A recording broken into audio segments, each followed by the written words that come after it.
our best Tottenham starting 11 moving forward for the season. And this is kind of like, not, I wouldn't say on form, I would think we should do this based on who we think our best player is in each position and if they can work with each other and blah, blah, blah. So obviously we're going to be a 4-3-3 formation this season. So we're going to do it based on that. In goal has got to be Hugo Lloris, obviously. Of course. Right back, the best right back in the squad as of now, it's got to be Emerson, doesn't it? I mean, Well, Tanganga potentially. Yeah, but look, hopefully once Emerson gets acclimatised, he'll improve. It wasn't the best performance on his debut, but I can take that point. But I also think that before the red card, I don't think it was terrible. I think he got spun one time by Zaha, and then once the red card happened, he was pretty much hung out to dry, and it was a very, very difficult day for him. And I'm not, but obviously he did struggle, so you can't say anything about that. But I'm hoping if we have Emerson and Reguilon as offensive fullbacks in going forward, hopefully we can make that work somehow. Yeah. So the fullbacks, obviously Emerson, Reguilon. Yeah. Got to say that. Centre back, this is where it gets a bit sticky. I mean, we've got Dyer, Sanchez, and Romero, and Tanganga. And Rodon. Which Tanganga and Rodon actually had brilliant games against Crystal Palace, no matter what happened in terms of the sending off and what have you. And actually Rodon, there were some clips doing the rounds on Twitter how he was like out of position for both of our goals. But I don't buy into that because, you know, everyone was kind of everywhere. And also, you know, we're 2-0 down to 10 men. We're looking for a goal. These things just happen when you're late in the game like that. Yeah, it was a bit disorganised, but the game was done by then. It wasn't like, you know, it was 2-0 with the literally last kick of the game. We're down to 10 men. So to blame Rodon for that was, I thought, very harsh. So you would say Romero has got to go in there as one of the centre-backs. Yeah, you'd hope so. The other one is between Dyer and Sanchez, pretty much. I think the way Sanchez started the season, I'd go for him. And, you know, Dyer started the season pretty good as well. I know, but I think Sanchez has been such a beast. Dyer was in the nominations for Player of the Month last month. I disagree with that. I think it should have been Sanchez. Yeah, I said that as well. I think it should have been Sanchez. I said that as well in the Tottenham update, but it was Dyer. It wasn't Sanchez. I think both of them have been brilliant so far this season. You've got to say that. I agree. But I think if I'm picking one to partner Romero, I'd pick Sanchez. That's who I'd pick. I would agree. So fine. So we're going to go for Lloris in goal, Emerson right back, Reguilon left back, Romero and Sanchez in the centre back positions. Now the midfield three is where it gets interesting. I mean, me personally, my midfield three would be Skip furthest back, Højbjerg alongside Ndombele. What would yours be? It's a difficult one. It's a difficult one. Honestly, it's because it kind of just depends who you're playing. But I think in a perfect world, I would want Højbjerg, Lo Celso and Ndombele in a perfect world. That's my three. I would want Højbjerg covering the defensive responsibilities, playing a bit of a deeper role, and then Lo Celso playing a bit of a box-to-box role, and then you got Ndombele there, kind of being that creative spark. However, we don't live in a perfect world, and whether no, we don't. Whether Højbjerg, Lo Celso, and Ndombele provides enough cover for Nuno's liking in the midfield three remains to be seen. So having said that, I think our strongest three at the moment, I think Lo Celso would just about pip Ndombele for me. As much as I think Ndombele is probably a better player or has a bit more quality, I think what Lo Celso brings to the team, he may be a bit less creatively, but I do think he provides enough steel to just about counterbalance that, and enough creativity in the team and enough attacking ability that that could be the perfect three for me. So you're saying Højbjerg, Skip and Lo Celso. Ooh, and I'm saying Højbjerg, Skip and Ndombele. I think this calls for a poll. Ndombele or Lo Celso? I think this calls for a poll to see who gets that third midfield spot. 1 second, guys.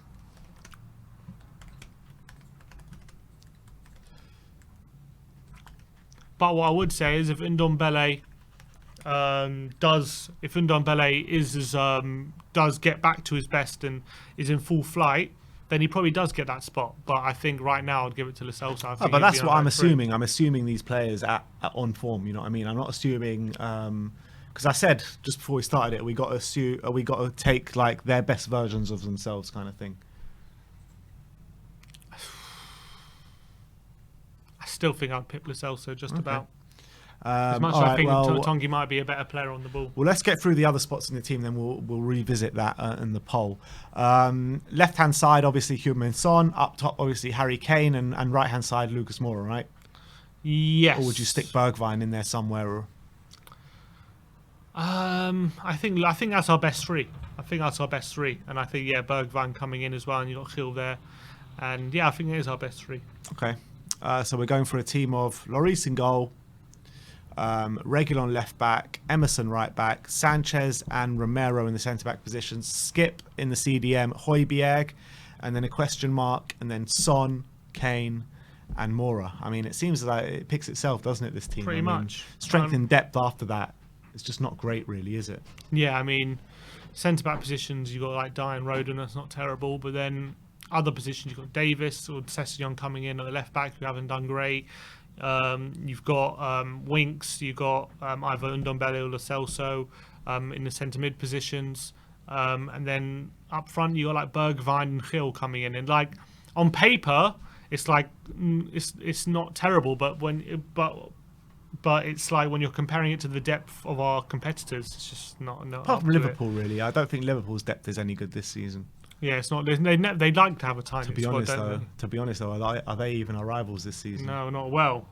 They have to be. Who are our rivals this season? West Ham, Arsenal, Leicester. Not Arsenal. West Ham, Leicester. That's what I say. Arsenal. West Ham, Leicester, and we're pretty much challenging for fifth with Leicester.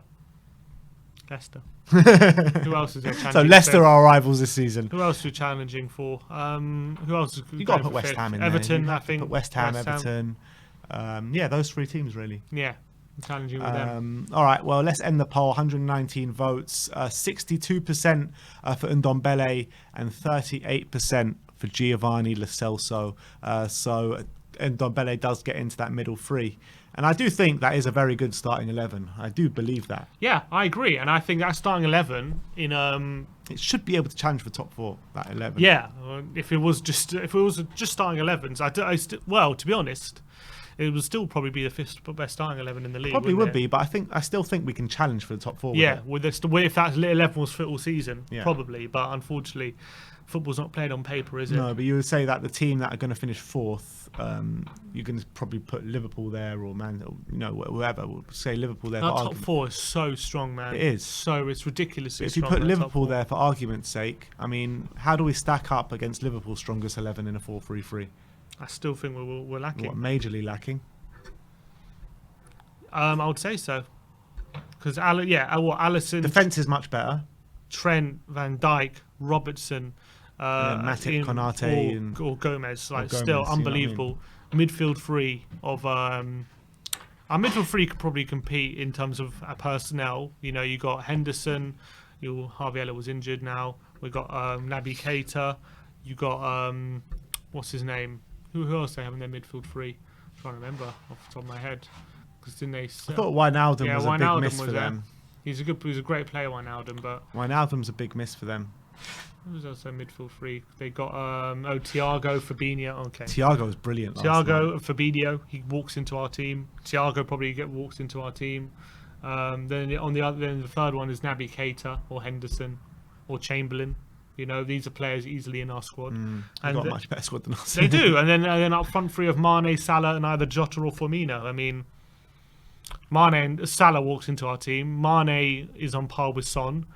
And then Jota or Kane, and you probably pick Kane. So the front three on paper is mixed bag, but I still think you probably, as a unit, you might still prefer Liverpool's front three, just as how they work in tandem with each other.